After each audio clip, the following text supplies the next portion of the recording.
हो जाता है, वो कुछ करना थोड़ी पड़ता है। प्रकृति के स्तर पे हर चीज समझ ली पैदा होती है बस। और कारण कहाँ होता है? पुरुष के स्तर पे। हर चीज, बाहर कुछ भी अपने आप नहीं पैदा होता, बिना उसका बीज डाले कोई चीज पैदा नहीं हो सकती। तो श्रद्धा कहाँ से पैदा होगी? श्रद्धा भाव कहाँ से आएगा? उसका कोई कोई स्रोत तो होगा, कोई केंद्र तो होगा, तभी तो श्रद्धा। तो श्रद्धा एक दुनियावी दुनिया में होती है, विषयों के आधार पर एक होती है, सत्य के आधार पर श्रद्धा। दुनिया के आधार पर श्रद्धा वहां पैदा होती है जहां हम अ, अपनी एडजस्टमेंट करते रहते हैं, अपनी सुविधा के अनुसार सब चीजें करते रहते हैं, वो शब्द है दुनिया, व्यवहारिक जगत।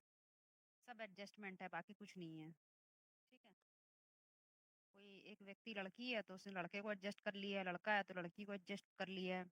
एक को खाना बनाना आता है, एक को नहीं आता, तो खाना बनाने वाले ने खाना बनाने वाले को एडजस्ट कर लिया। एक कमाता है, दूसरा कमाता नहीं, तो दूसरे ने उसको एडजस्ट कर रखा है। ये सब सिर्फ इसी लोग कहते हैं व्यवहारिक जगत, कह लीजिए इसको। तो इसमें ये सब होता है। यहाँ पर श्रद्धा कैसी होती है? यहाँ श्रद्धा सिर्फ काम चलाऊ होती है, सत्य पे श्रद्धा और नहीं होती है। ठीक है। अपनी सुविधा के अनुसार जो सत्य हमने मान लिए होते हैं, वास्तविक नहीं होते हैं, उनको मान लिया होता है हमने, ये सत्य है। तो वो उसी के आधार पर श्रद्धा काम करती है। जैसे हमने आपको बताया था कि जिसका नाम हम कर्तव्य दे देते हैं, उसको हम कर्तव्य दे देते हैं। जैसे कि माँ बाप के प्रति कर्तव्य, बच्चे के प्रति कर्तव्य, पत्नी के प्रति कर्तव्य, समाज के प्रति कर्तव्य, सब कर्तव्य बनाएंगे। पर जो कर्तव्यों का कर्तव्य वो नहीं पता है। और कहते हैं, हमारे उपनिषद कहते हैं, एके साधे सब सदे, सब साधे सब जाए।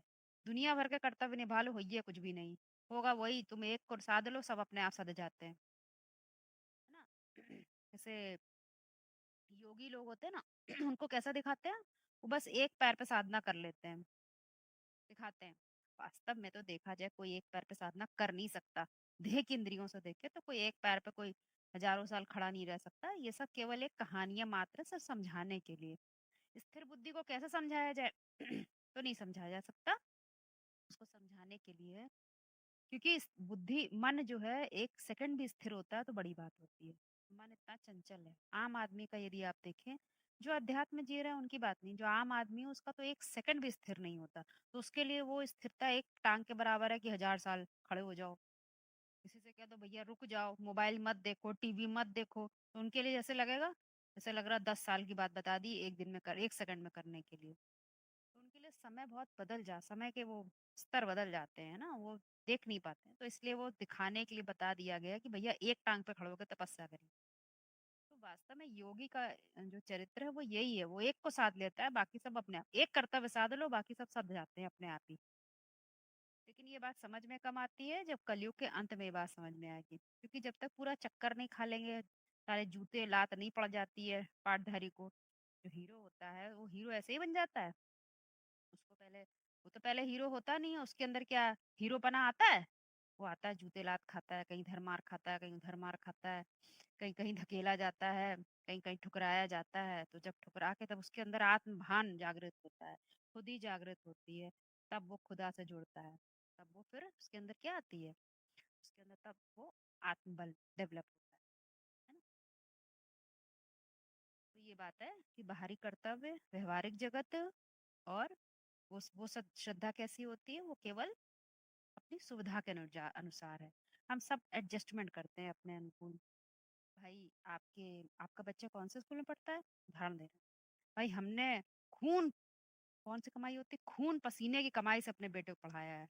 भैया तुमने खून पसीने के बड़ा इसमें कौन सा बड़ा काम कर दिया? अपने बेटे को पढ़ा के कौन सा बड़ा काम कर दिया? करो। हर हर जानवर करता है, अपने बच्चों को खाना खिला, तुम खिला रहे हो तो कौन से बड़ी बात है? ये कोई बड़ी बात नहीं है। इसीलिए उपनिषद इससे ऊंची बात करते हैं। वो शुरू ही एक पैर से करते हैं, वो शुरू ही पुरुष के तल से करते हैं, प्रकृति के तल से हमें कोई मतलब नहीं। तुम कुछ भी करते रहो, जो तुम कर रहे हो वो खा रहे हो, खा भी तो रहे हो। दुनिया में हम जब अपनी बड़ी बड़ी गाथा गाते हैं, हमने ये किया, तो उसका मान मर्तबा भी तो ले लेते हो साथ में, वाहवाही भी तो लूट लेते हो। वहीं बोया वहीं खा लिया, तो उससे पारमार्थिक का कुछ नहीं लाभ मिलता है। पारमार्थिक के लिए अलग से आपको अभ्यास करना पड़ता है। इसीलिए अध्यात्म पूर्णतः व्यवहारिक जगत से एक अलग की बात है। जब आप उसको पूरा समझ लेंगे तब व्यवहारिक जगत में उतरेंगे, तो आप समझ पाएंगे हमें कैसे जीवन मुक्ति में जीना है। एक मुक्ति, पहले मुक्त तो हो तो जीवन मुक्ति में जी सकते। तो तो पहले जो दुनियावी श्रद्धा है वो हमारी सुविधा के अनुसार है, सब एडजस्टमेंट है। बहुत उदाहरण है इसके, आप लोग जब मांगेंगे हम उदाहरण देते रहेंगे इसके। मोटी मोटी बात समझ में आ गई ना? तो ये होती है। तो ये जब तक ये ऐसी ऐसी श्रद्धा होती है हमारी, तो ये श्रद्धा वास्तव में सत्य पर नहीं है, सब अपने अनुकूल है। और जब सत्य पे है तभी वो श्रद्धा कहलाती है।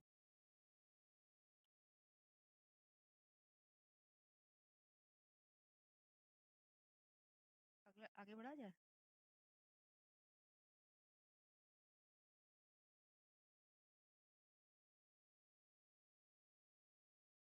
अब अगला प्रश्न बताइए भाई, कौन सा प्रश्न करना है आप लोगों के अनुकूल? दीदी एक प्रश्न है, शायद वो आपने पहले बताया भी होगा, मैंने कॉपी में लिख रखा है, मैं बोलती हूँ। हाँ बोले बोले। वो पॉइंट है कि अंदर वाले रह जाएंगे और बाहर वाले ले जाएंगे, तो ऐसा क्यों होगा? वह ब्रह्मा वाक्य है क्या? अंदर वाले रह जाएंगे, वो बात अभी एडवांस पार्टी में भी लागू होगी कि नहीं होगी क्या? कि जो अंदर सिलेंडर होकर के बैठे हैं, बाप ने उनको अंदर रखा है, वो रह जाएंगे और बाहर वाले ले जाएंगे, तो हाँ उसको भेद में कैसे समझे? हाँ, देखिए होता क्या है ना, हमारी दृष्टि हद में होती है, तो हम हद में किसी को सरेंडर समझते हैं, किसी को नॉन सरेंडर समझते हैं। पहले तो हमें हद की दृष्टि से उठना होगा, क्योंकि हद की दृष्टि से महावाक्य में बोल भी दिया गया है, कोई सरेंडर माना नहीं जाता है। सरेंडर किया है नहीं किया है, बाहर से आप कितना भी अपना दान दक्षिणा करते रहो, कैसे मालूम सरेंडर किया? सर को अंडर करना अर्थात सर अपनी जो बुद्धि है, जो दुनियावी बुद्धि है, वो दुनिया के अनुकूल ना चले, वो ईश्वरीय नियम के अनुकूल चले, या कह सकते हैं सत्य के अनुकूल चले। तो वो सरेंडर की परिभाषा है। तो जब जिस स्थिति में जैसी बात कही जाती है वो उस समय पर लागू होती है, अंदर की बात बाहर की बात। तो जब मुरलियों में बाबा ये बात बोलते थे, तो ये बात समझाने के लिए कह रहे थे कि जो अपने को सरेंडर समझते हैं वो सरेंडर है नहीं। जो बाहर वाले हैं वो इतना ज्यादा पढ़ लेंगे वो चले जाएंगे। ठीक है, एक तो ये मोटी मोटी बात।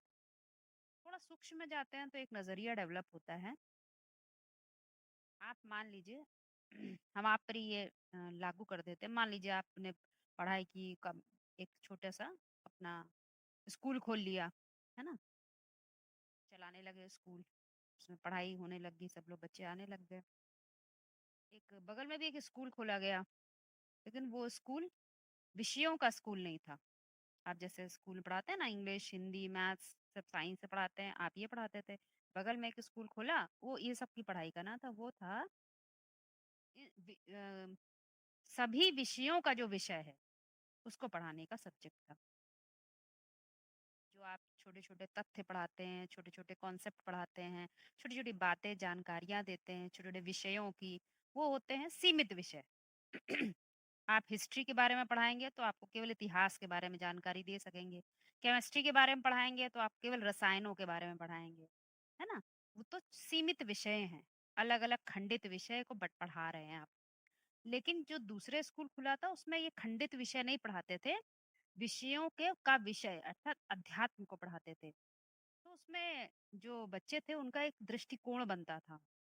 तो वो विषयों को इतना अलग अलग देखने की आवश्यकता नहीं थी, वो इतना समझ जाते थे कि वो सभी विषयों को अपने आप ही समझ जाते थे। तो दो चीजें थी, है ना? तो वहां पर क्या था, सीमित था, और वहां पर क्या था, सीमा तोड़ दी गई थी। बस इतना ही अंतर था। तो अब आप, जो समझने वाला होगा वो समझ जाएगा।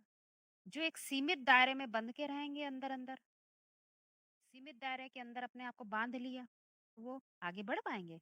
नहीं बढ़ सकते, क्योंकि वो सीमित को लेकर चल रहे हैं। और जैसे ही सीमाएं तोड़ दी, सबसे पहली बड़ी सीमा क्या है?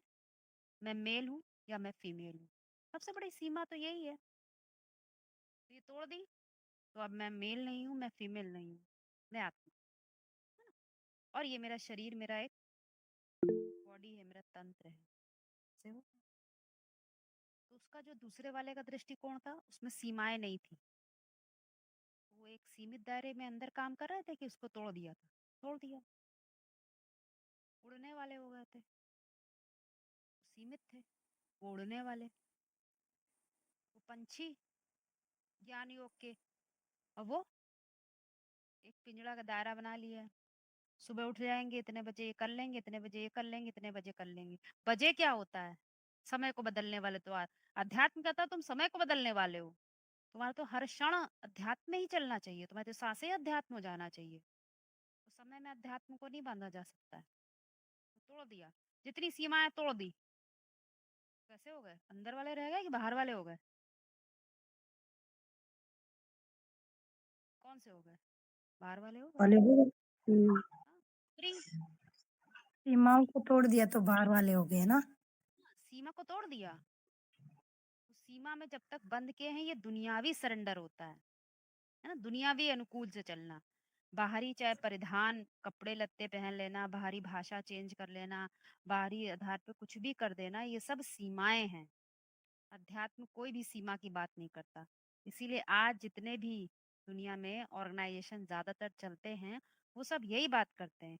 इस तरह के कपड़े पहनो, इस तरह का खान पान करो, इस तरह का तुम सुबह उठो, इस तरह का तुम ऐसे सो, इस करवट सो, उस करवट सो, फूल लेके सो, सर पे मटकी लेके घूमो, ये सब बातें कर रहे हैं। तो ये सब जब भी हैं, ये केवल एक आप कह सकते हैं एक ऑर्गेनाइजेशन बनाने के लिए वो ये काम कर रहे हैं। परंतु कभी आप थोड़ा सा गहराई में जाएंगे तो जो उनके मुखिया होंगे, उनका उद्देश्य ये नहीं रहा। उनका उद्देश्य रहा होगा कि सीमा तोड़ो। लेकिन आप तो समझ रहे हैं ना, जब फॉलोवर बनते हैं तो सत्य धीमे धीमे कैसा हो जाता है, उसमें बहुत मिक्सचरिटी हो जाती है। इतने लोगों को कंट्रोल करना मुश्किल होता है, तो उन्हें कुछ डिसिप्लिन बनाने पड़ते हैं, कुछ एक नियमावली बनानी पड़ती है, तो लोग उसको फॉलो कर पाते हैं। इसीलिए महावाक्य कहते हैं बच्चे थोड़े होते हैं और फॉलोवर ढेर के ढेर होते हैं।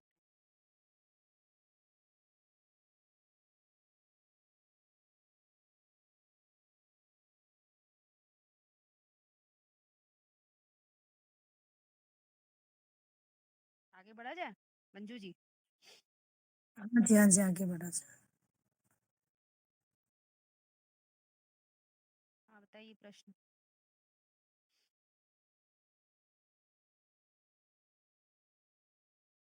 आपकी आवाज बीच बीच में बहुत धीमी हो जा रही है। क्या आवाज नहीं आ रही भाई?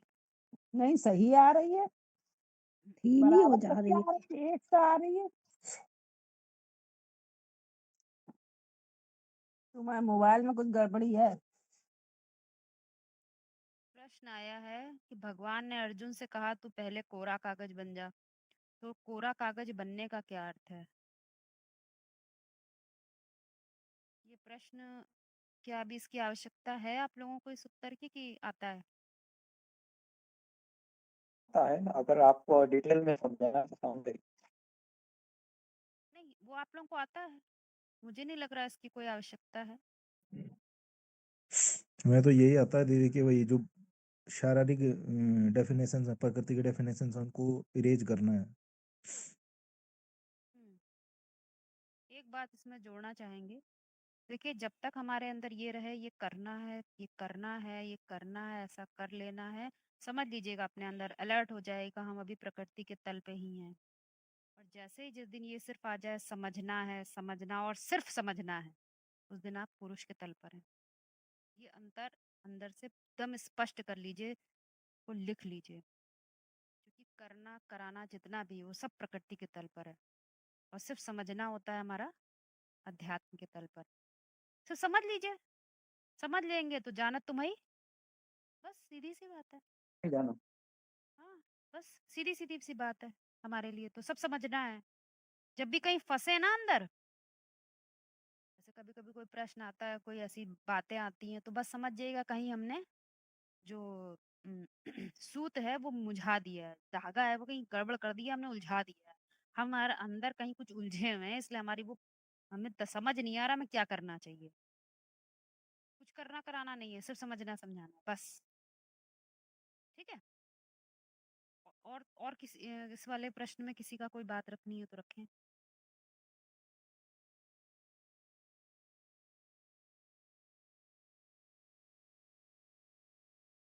प्रश्न आया कि विष के घड़े में समझने अमृत।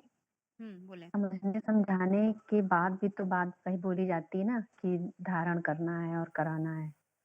वो क्या बात है फिर? धारण करना और कराना मतलब मतलब जैसे बोला ना, सुनना, सुनाना, समझना, समझाना, इससे काम नहीं चलता है, जब तक अच्छा बात धारण ना की जाए। हाँ, बात मतलब सत्य को धारण ना किया जाए। आपने शरबत पी लिया, मीठा शरबत आपने पी लिया, तो क्या इंतजार करेंगे कि मीठापन आए कहीं से? कि मीठापन धारण हो गया? मतलब समझने में ही वो चैप्टर छुपा हुआ है। वो अपने आप वो आ ही जाता है। इसीलिए बार-बार कहते हैं नर से नारायण बनने की तुम चिंता करो, नारी से लक्ष्मी बनने की चिंता ना करो। वेदांती कहीं से कुछ करना पड़ता है या वाले आ जाती है? वो तो आ आ जाती है, जाती है। खिंच के आ जाएगी। उसमें कौन सी बड़ी बात है?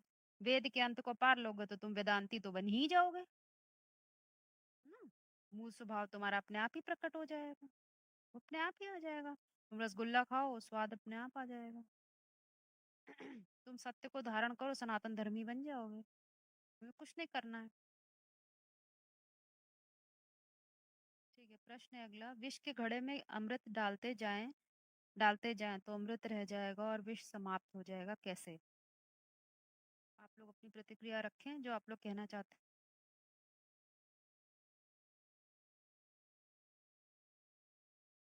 अमृत मतलब क्या है? वो सत्य जो कभी तो समाप्त, मतलब हाँ, समाप्त जो नहीं कभी होता, समाप्त निश्चित नहीं, नहीं। हाँ, हाँ, वो जो सत्य कभी समाप्त नहीं होता है, वो अमृत है।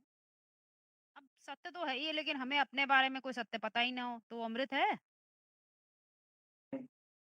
वो अमृत नहीं है। जैसे उदाहरण लेते हैं, मान लीजिए आपके सामने एक भगोना दूध है।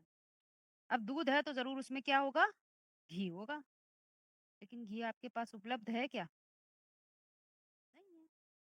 सही। पढ़ाने वाला व्यक्ति आपको पढ़ा रहा है, भाई ये एक भगोने दूध में भरा हुआ है घी, 100 ग्राम दूध में, इसमें जो है 100 ग्राम घी भरा हुआ है। तो कहता है भाई कहाँ, हमें तो कहीं घी नहीं देख रहा है।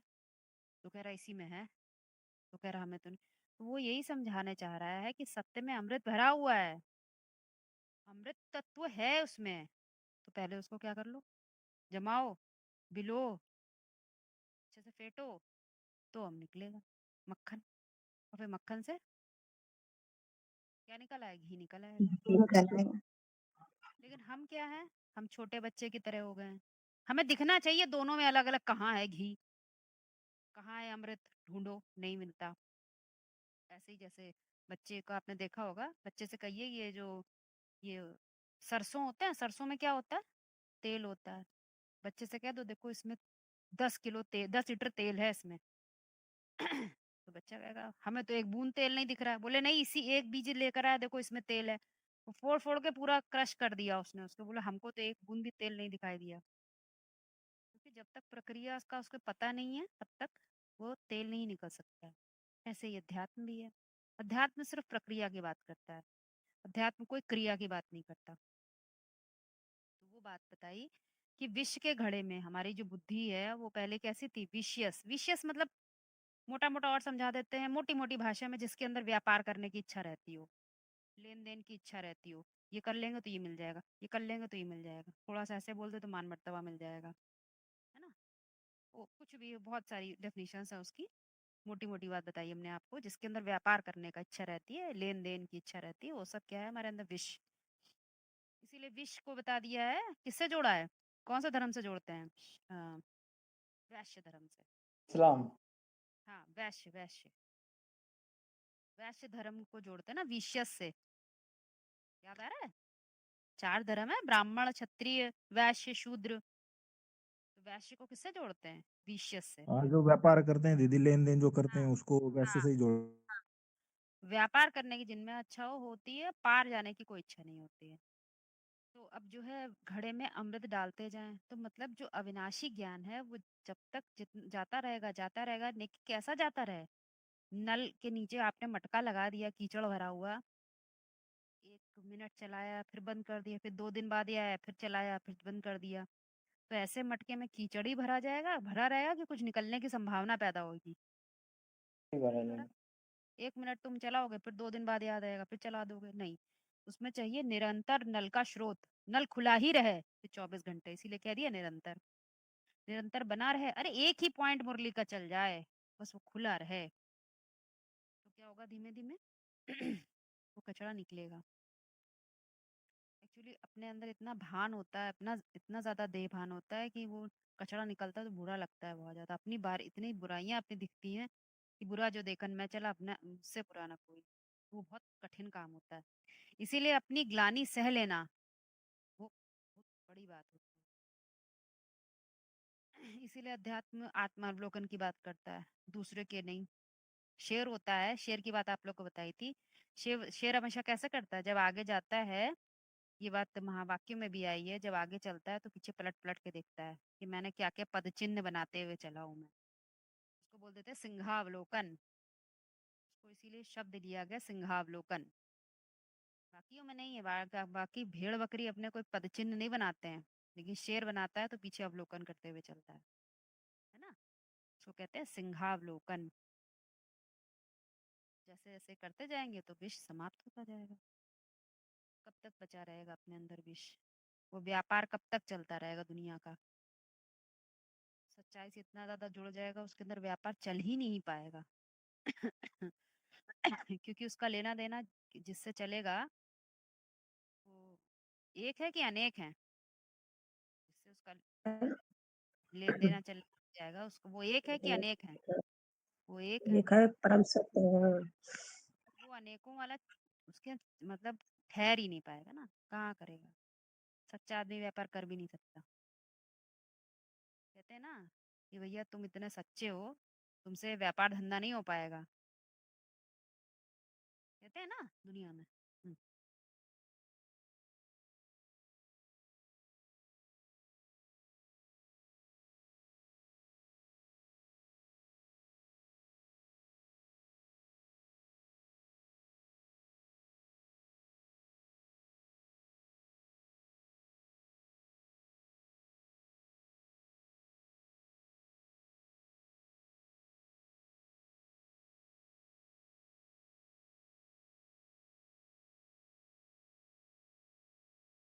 और बताइए, और कोई प्रश्न?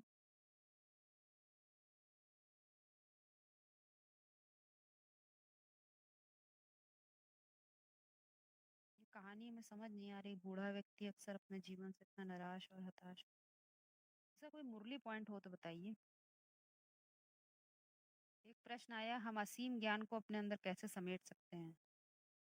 आप उसको समेटने की कोशिश नहीं करिए, ठीक है? वो नहीं समेट सकता है, हम मिट सकते हैं। बात समझ रहे हैं? वो नहीं समेट सकते, बस हम क्या कर सकते हैं, मिट सकते हैं। जैसे मान लीजिए एक एग्जाम्पल आता है मुरलियों में कि जो सतयुग होता है उसमें दीवारें नहीं होती, वहाँ दीवारें चार दीवारी बना के रहने की आवश्यकता नहीं होती लोगों को। पर यहाँ चार दीवारें बना के रहने की कोशिश इच्छा होती है, या चार दीवारें बनाते हैं, क्योंकि यहाँ हम अपने आप को सीमित कर लेते हैं। और ये दीवारें तोड़ दी जाए तो क्या हो जाएगा? फिर कोई एक व्यक्ति का अपना वो नहीं रह गया, अलग अलग नहीं रह गए। हम ये नहीं कहेंगे ये मेरा मकान है तुम्हारा, सारी दुनिया कैसी होगी? नहीं होगी। ये तो प्रकृति की बात है। लेकिन जैसे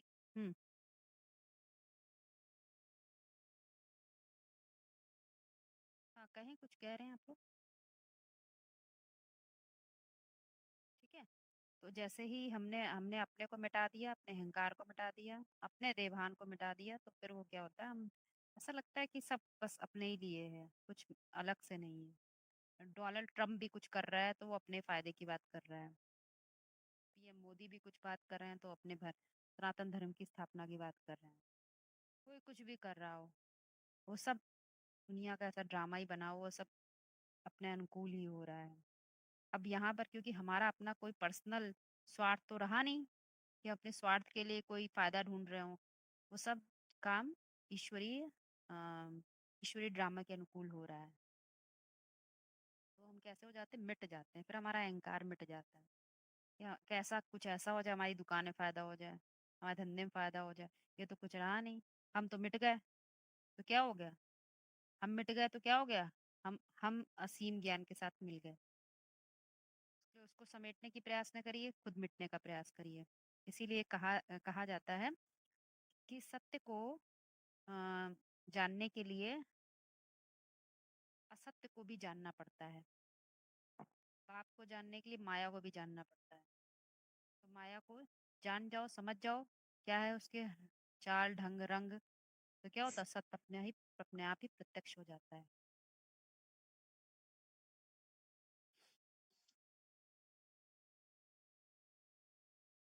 दीदी, जब तक ये ट्रांजैक्शनल रहता है ना चीजें, तब तक हम स्रोत नहीं बन पाते। और जब हम ट्रांजैक्शंस को खत्म कर देते तो हम खुद एक स्रोत बन जाते हैं। हम्म, कोई-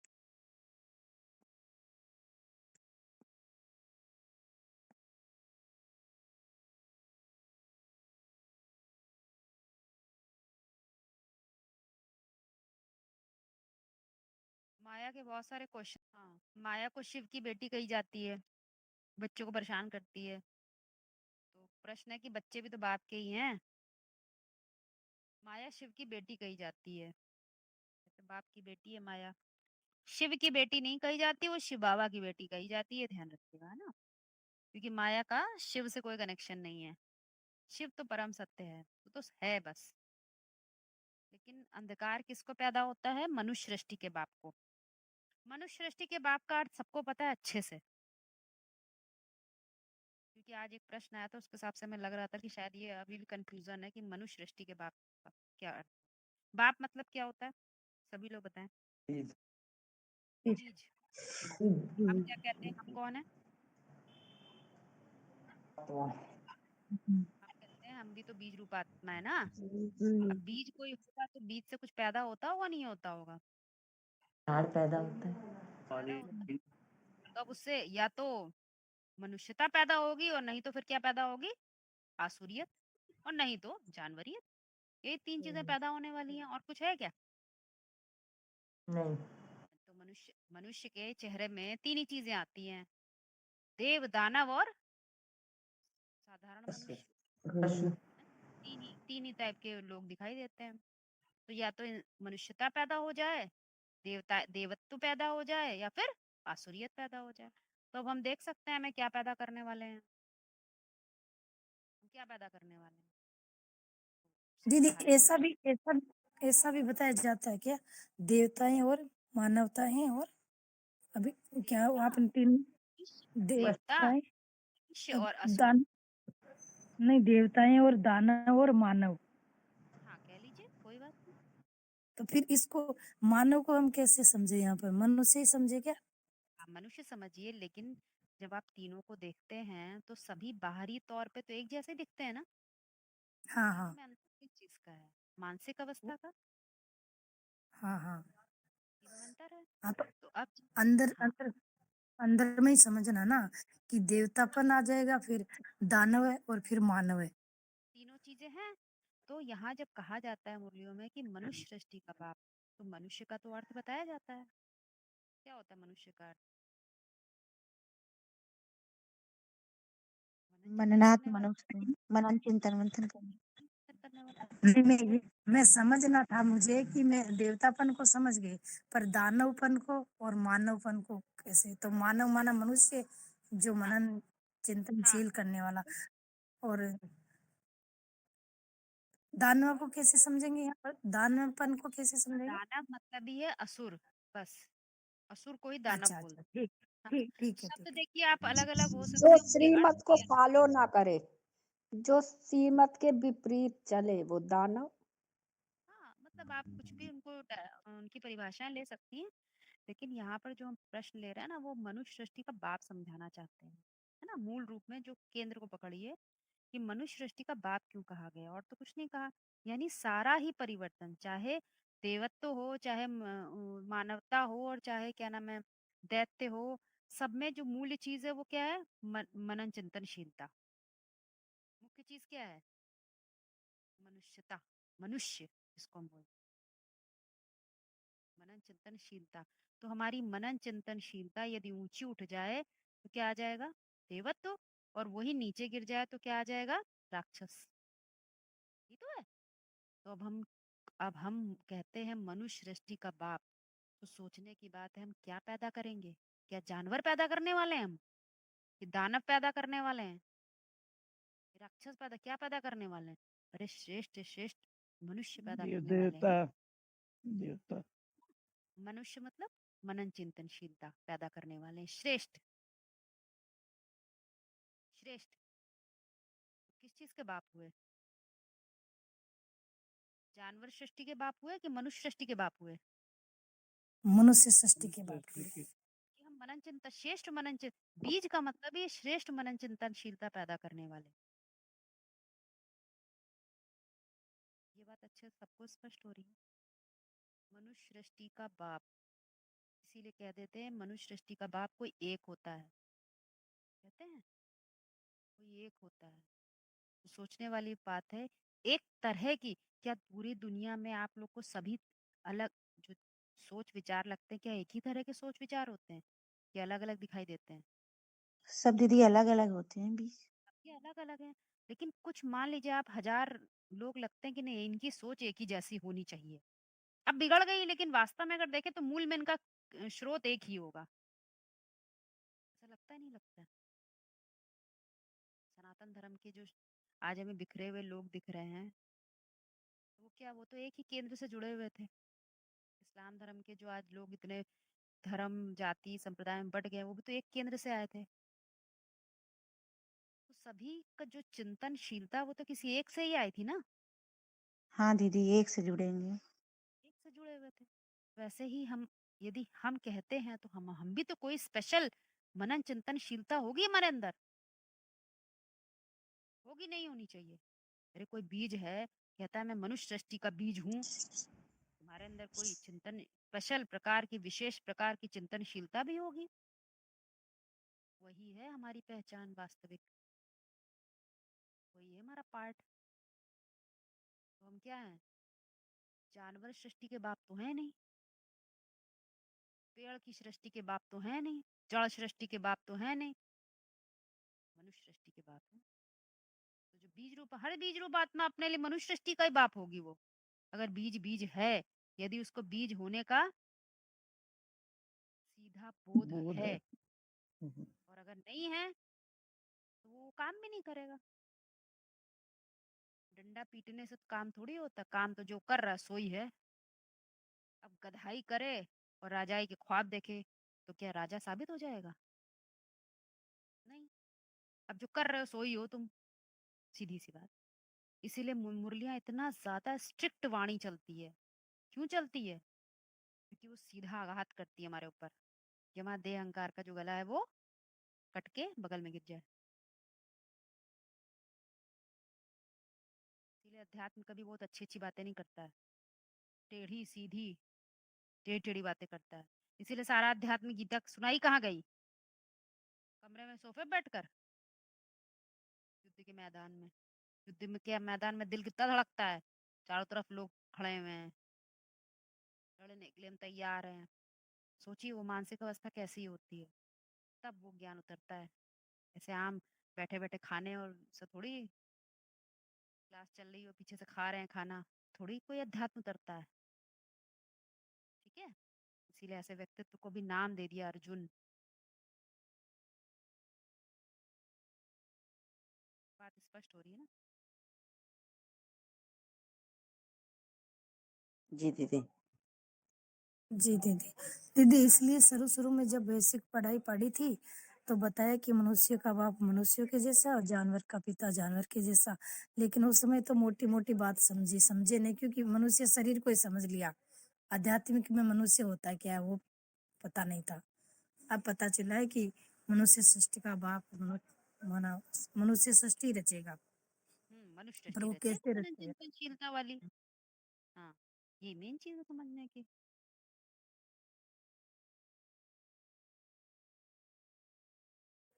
आत्माओं का बाप, इसको भी थोड़ा क्लियर कर दो मीना जी। आत्मा मतलब होता है हमारे, आत्मा मतलब मन और बुद्धि दोनों ले लीजिए, है ना? तो मन तो कैसा होना चाहिए? सत्युग में मन कैसा होता है? मन होता है। और बुद्धि कैसी होती है? बड़ी सात्विक होती है। तो उसके लिए पहले क्या होगा? अभी अभी हम प्रैक्टिस करें, अभी तुम्हारा मन अमन नहीं है। तो पहले हम क्या करते हैं? मन को रखते हैं साइड में। पहले सारा सारा तैयारी किस पे करते हैं? सारी ताकत किस पे लगाते हैं? बुद्धि पर। पुरुष। हाँ, पुरुष पर। जब सारा हम लोग बुद्धि पर जोर लगता है हमारा, तो मन थोड़ा थोड़ा अपनी चाल चलना बंद हो जाता है, रुक जाता है, सारा बुद्धि पे ही। तो हमें समझ में आता है, हम एक चीज देखते हैं, ये दुनिया में एक बुद्धि तुम्हारी दुनिया में काम कर, दुनिया में व्यापार में लगी रहती है। जैसे वो आपको बताया था भागीदार की कहानी, एक भागीदार तो यही में लगा हुआ है अपना व्यापार धंधे से, और एक को दो रोटी का वो नहीं मिल रहा है, खाने को नहीं मिलता है, तो दोनों हैं भागीदार। तो क्या होता है कि एक को कुछ पता ही नहीं है सत्य क्या है, एक को पता है लेकिन उसकी कोई वैल्यू ही नहीं है बेचारा। तो जब हमें ये पता चलने लगता है, जब हमें थोड़ा ज्ञान होता है, तो हमें ये समझ में आता है कि वास्तव में ये जो बुद्धि हम देह की दुनिया में लगा रहे हैं ना व्यापार में, इसको कुछ नहीं है, वो यहीं बोएंगे यहीं खा लेंगे, ऐसा कुछ हमारे साथ नहीं जाने, ये पारमार्थिक नहीं है, ये सब स्वार्थ का है, यहीं का यहीं से धंधा है, एक धंधा धंधी धंधाधोरी है, हमने किया और हमने पा लिया, कोई खास बात नहीं उससे, वो तो ठीक है। लेकिन इससे होता क्या है, इससे फर्क ये हो जाता है, हमारी स्थिति बहुत गिर जाती है। यदि हमारे पास बहुत पैसा होता है तो अपने को धनवान समझ लेते हैं, और हमारे पास कम होता है तो गरीब समझ लेते हैं, जबकि ना वो धनवान है ना वो गरीब है, वो तो आत्मा है। तो हमें अपनी बुद्धि, वो बुद्धि जो दुनियावी बुद्धि होती है, वो किस कैसी बुद्धि होती है, एक व्यापारी की बुद्धि होती है। नोट कर लीजिएगा ये बात, एक व्यापारी की बुद्धि होती है, जिसे परखने की कोई भी क्षमता नहीं होती। तो इस बुद्धि की बात नहीं करी जाती है, क्यों? क्योंकि श्रीमद् भगवत गीता में बात कही जाती है कि जितनी भी तुम सबकी बुद्धियां हैं, अपनी अपनी जितनी बुद्धि तुम लोग का अहंकार है, वो सब बुद्धियों का बुद्धि का बुद्धिमानों की जो बुद्धि है वो मैं हूँ, तुम्हारी अपनी कोई बुद्धि है नहीं वास्तव में। तो समझ में आता है ये बुद्धि जो हमारी ना, ये तो व्यवहारिक जगत की बुद्धि है, ऐसा तो कोई अर्थ नहीं है। तो अब हम अपनी बुद्धि, ये दुनियावी बुद्धि नहीं लगाते, फिर कौन सी बुद्धि लगाते हैं? वो बुद्धि जो सत्य है, उसको लगाना शुरू करते हैं। तुम्हारी बुद्धि नग्न होने लग जाती है, इसकी औकात खत्म होने लग जाती है, इसका अहंकार अपने आप खत्म हो जाता है। ठीक है, तो उस अहंकार को खत्म करने के लिए हमें क्या जानना होता है? ये बात क्या, कि हम सब के अंदर जो बुद्धि है वो हमारी अपनी नहीं है, इन सब की बुद्धियों में जो बुद्धि है वो कौन है? वही शिव है। इसका हमने कई बार आप लोग को उदाहरण दिया है। जैसे मान लीजिए हम इंजीनियरिंग के टीचर हैं, हमने 100 स्टूडेंट्स को पढ़ाया, हमारे पास जो ज्ञान था, ध्यान से समझिएगा, हमारे पास जो इंजीनियरिंग का ज्ञान हमारी बुद्धि में इकट्ठा था, वो हमने 100 में बांट दिया, 100 में बांट दिया। अब कोई एक उसमें मैकेनिक बन गया, कोई साइंटिस्ट बन गया, कोई इंजीनियर बन गया, कोई प्रोफेसर बन गया, वो जो हमारे पास बुद्धि थी वो हमने सब में बांट दी, सब कोई कुछ बन गए। अब कहेंगे कि अब वो जब काम कोई करते हैं तो उसी अहंकार से करते हैं कि ये उन्हीं की बुद्धि है। मैकेनिक जिस बुद्धि से काम करता है तो समझता मेरे अंदर मैकेनिक एक बैठा हुआ, वो ये काम करता है, परंतु वास्तव में वो बुद्धि किसकी थी? वही टीचर की जिसने पढ़ाया था। एक मोटा एग्जाम्पल दे रहे हैं। अब वो टीचर कौन हो गया हमारे लिए? हो गया शिव। ठीक है, वो है हम सबकी बुद्धियों का बुद्धि स्रोत केंद्र। तो हम सबका बाप कौन हुआ? हम सबकी जो बुद्धि है वो हमारी अपनी बुद्धि है। कितनी बुद्धि है? वही बुद्धि है जो एक जानवर के पास है। जानवर भी अपने पेड़ की रक्षा करता है, घर बनाता है, दाल रोटी खाता है, अपने बच्चे को पैदा करता है, बड़ा करता है। वही काम हमने भी किया। तो ये तो व्यवहारिक जगह कौन सी बुद्धि बुद्धि है? तो वो बुद्धि जो हम समझते हैं हमारे पास बहुत बुद्धि है, वो बुद्धि हमारी नहीं है, वो बुद्धिमानों की बुद्धि है, वो शिव है। तब हमें मालूम चलता है हम तो उसके बच्चे हैं, वो हमारा बाप है। हम सब के अंदर बुद्धियां जितनी है उसका बाप है वो। उसको कहते हैं आत्माओं, इसीलिए कहते हैं मैं सभी आत्माओं का बाप हूँ। चाहे एक चिड़िया में घोंसले बनाने की भी जो बुद्धि है वो भी उसी की वही बुद्धि है, वो अपनी कोई बुद्धि नहीं है, क्योंकि अपना कोई अस्तित्व तो नहीं है। हम तो सिर्फ बने हैं, हम तो सिर्फ शरीर हमें मिला है ताकि हम इस खेल को खेल की तरह खेलें। हम शरीर को पकड़ के बैठ जाते हैं। कुछ समझ में आ रहा है?